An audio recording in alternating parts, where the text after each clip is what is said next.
Welcome to our channel. Today we how to configure secure API calls with JWT in mobile apps, complete guide step by step clearly.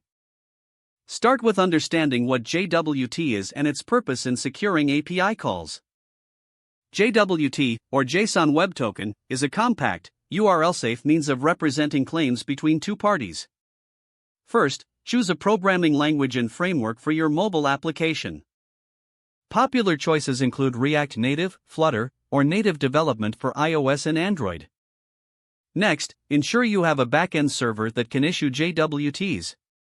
Set up your server with the necessary libraries for JWT generation and validation. Common libraries include JSON Web Token for Node.js or PyJWT for Python. Now, create an endpoint on your server that allows users to log in. This endpoint should authenticate user credentials and, upon success, generate a JWT. The JWT should contain essential user information and an expiry time for added security.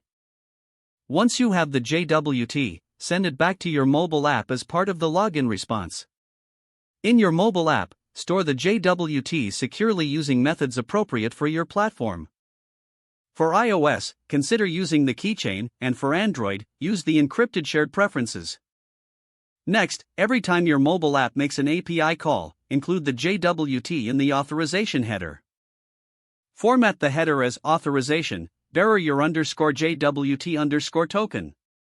On the server side, create middleware that validates the JWT on incoming requests.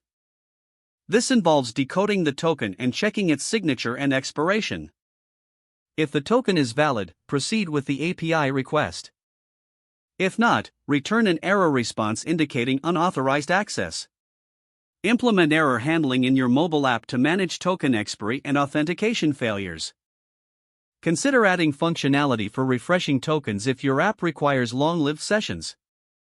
Lastly, keep your JWT secret secure to prevent unauthorized token generation. Regularly review and update your security practices to adapt to new threats. By following these steps, you'll establish secure API calls using JWT in your mobile applications. If the page does not load, refresh the browser or try again in a private or incognito window. Make sure you are using the correct email address, then retype it carefully to avoid small typos. If your password is not accepted, use the reset option and create a new strong password you can remember. Check your spam folder for verification or security emails, then complete any requested confirmation steps. Don't forget to like this video and subscribe to our channel for more step-by-step tech guides.